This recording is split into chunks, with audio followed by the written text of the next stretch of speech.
अरे वाह, रात तो देवर जी की सुहागरात थी। देवर जी ने तो खूब जम के मजे लिए होंगे। मैंने पूरा ट्रेंड जो किया था। अब देवर जी अपनी बीवी को खुश करेंगे। अब हमें ही देख लो, हमारा पति तो ज्यादा से ज्यादा एक ही बार खुश करता है, उसके बाद तो करता ही नहीं है। जब नई नई शादी हुई थी ना, जब हम नए नए मिले थे, तब सब बहुत अच्छा था। तब मेरे पति का भी मन नहीं भरता था, पर अब भर जाता है। भाभी। भाभी। क्या हुआ देवर जी, बड़े परेशान लग रहे हो? कल तो सुहागरात थी तुम्हारी। तो परेशान नहीं हूं तो क्या होऊंगा? अरे हुआ क्या है, बताओगे भी? अरे यार भाभी, मुझे ऐसा लग रहा है मेरे अंदर ना कोई कमी आ गई है। कमी? हाँ। कैसी कमी? अरे मतलब मैं तुम्हारे साथ करता था तो कम से कम आधा आधा घंटा एक एक घंटा में टिक जाता था। लेकिन मैं अपनी बीवी के साथ जब कर रहा था तो वो जल्दबाजी वाली जो दिक्कत नहीं होती। ओ, तो ऐसा हो गया। हाँ यार भाभी, मुझे समझ नहीं आ रहा। मैंने एक काम करता हूँ। जो काम मैंने स्टार्टिंग में आपके साथ किया था तो कम से कम मुझे 1 से 1.5 घंटा लग जाता था, है ना? आधे घंटे में भी नहीं होता था। और हाँ, रात को करने गया तो 2 मिनट 5 मिनट, इससे ज़्यादा हो ही नहीं पाया। मैं काम करता हूँ, दोबारा से ना आप ही के साथ करता हूँ। सुनो देवर जी, अब है ना तुम्हारी बीवी आ गई है, अब तुम मुझे परेशान करना बंद करो। हाँ, और वैसे भी अब तुमसे हो पाए नहीं हो पाए वो तुम्हारी सरदर्दी है, मेरी सरदर्दी थोड़ी है। और वो सरदर्दी अब तुम्हारी बीवी की है। तुम्हारी बीवी देखेगी कि तुमसे हो पा रहा है नहीं हो पा रहा है, वही तुम्हें संभालेगी। यार भाभी, तुम तो ऐसा मत करो। मैं कितनी उम्मीदें लगा के बैठा हूँ आपसे। अगर अब आप ही ऐसे करने लगोगी तो फिर मेरा साथ कौन देगा? माना कि पता है, मैं रात को अपनी बीवी के साथ कर रहा था, लेकिन मैं डाउन हो गया था। वो तो मेरे ऊपर चढ़ी जा रही थी। एक बार नहीं, 2 बार नहीं, 3 बार नहीं, पूरे 5 बार किया। लेकिन वही जल्दी जल्दी होने की वजह से मुझे संतुष्टि मिल ही नहीं पाई। मेरी बीवी तो खुश थी लेकिन मैं खुश नहीं हूँ। अच्छा, तो ये बात है। मुझे लगता है ना, तुम्हारी बीवी पहले से ही बहुत सारे खेल खेल चुकी है, शादी से पहले। ठीक है, इसलिए वो अब तुम्हारे साथ खेल खेल रही है। तो दिक्कत तो तुम्हें होगी, इसलिए वो तुम पे भारी पड़ गई।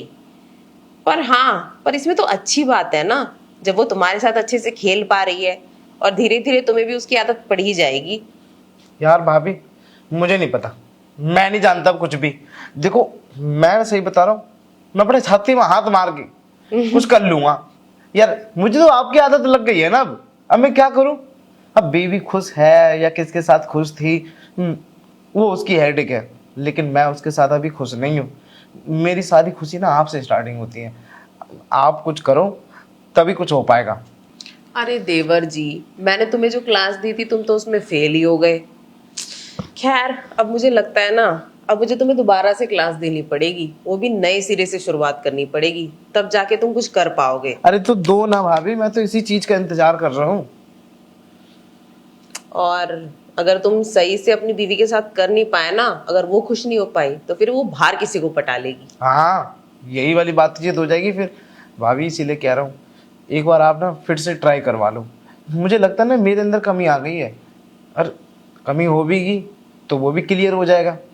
चलो, तो तुम्हारी कमी देख ही लेते हैं। हाँ भाभी, मेरी ये कमी ना अब दूर करो।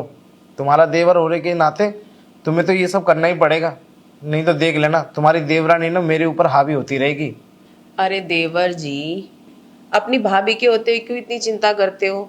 आज दिन में मैं तुम्हें इतना ट्रेन कर दूंगी ना, इतना ट्रेन कर दूंगी कि तुम रात को जाके ना उसके छक्के छुड़ा दोगे, और वो तुम्हारे ऊपर भारी भी नहीं पड़ेगी।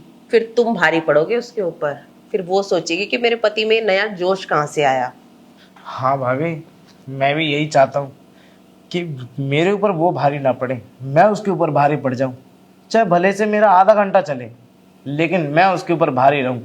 4 बार वो मेरे ऊपर ना चढ़े, 5 बार मैं उसके ऊपर चढ़ जाऊं। भाभी, ऐसी टिप सिखा दो आज मुझे कि आज रात को मैं उसके छक्के छुड़ा दूं। देखो देवर जी, मैं तुम्हें सिखा तो दूंगी, पर ये अब हमारा आखिरी बार होगा, ठीक है? आखिरी बार? और क्या, मैंने बार बार तुम्हारा ठेका थोड़ी ले रखा है कि तुम्हारे भैया की भी ड्यूटी करूँ, तुम्हारी भी ड्यूटी करूँ। इससे मुझे बड़ी दिक्कत होती है, डबल ड्यूटी हो जाती है, समझे? और वैसे भी अगर तुम मुझसे ऐसे ही मजे लेते रहे ना, किसी दिन तुम्हारी बीवी को पता चल जाएगा। और 1 मिनट नहीं लगेगा शक होने में, फिर वो तुम्हें छोड़ के ना भाग जाए। ये भी ध्यान रखना। बात तो आप सही कह रही हो भाभी। अगर मेरी बीवी को पता चल गया कि मेरा आपके साथ भी लफड़ा चल रहा है तो वो पक्का मुझे छोड़ के चली जाएगी और किसी और के पास जाएगी। वो चीज़ मैं बर्दाश्त नहीं करूँगा बिल्कुल भी। एक काम करो भाभी, आज जितने अच्छे से ट्रेनिंग देना चाहती हो ना दे दो, मुझे एक्सपर्ट बना दो। ये ट्रिक मुझे बार बार काम आए ऐसा आज बना मैं दो। तुम्हें ऐसी ट्रेनिंग दूंगी ना कि तुम हमेशा ही तुम्हारे ये ट्रिक काम आएगी, और उसके बाद मुझे तुम्हें दोबारा सिखाने की या समझाने की कोई जरूरत ही नहीं पड़ेगी। हाँ भाभी, आज जो भी ट्रेनिंग देनी है ना अच्छे से ट्रेनिंग दे दो। उसके बाद मुझे इस ट्रेनिंग की दोबारा ज़रूरत ना पड़े और ज़िंदगी भर मुझे इस चीज़ की ज़रूरत ना पड़े। अच्छा, तो आज मैं तुम्हें ऐसी ट्रेनिंग दूंगी ना कि तुम जिंदगी भर याद रखोगे। अरे भाभी, अब यहीं खड़ी खड़ी बातें बनाती रहोगी या अंदर भी चलोगी? चलो अंदर, इससे पहले कि वो जग जाए, वरना तुम्हारी ट्रेनिंग अधूरी रह जाएगी। चलो चलो भाभी चलो। चलो।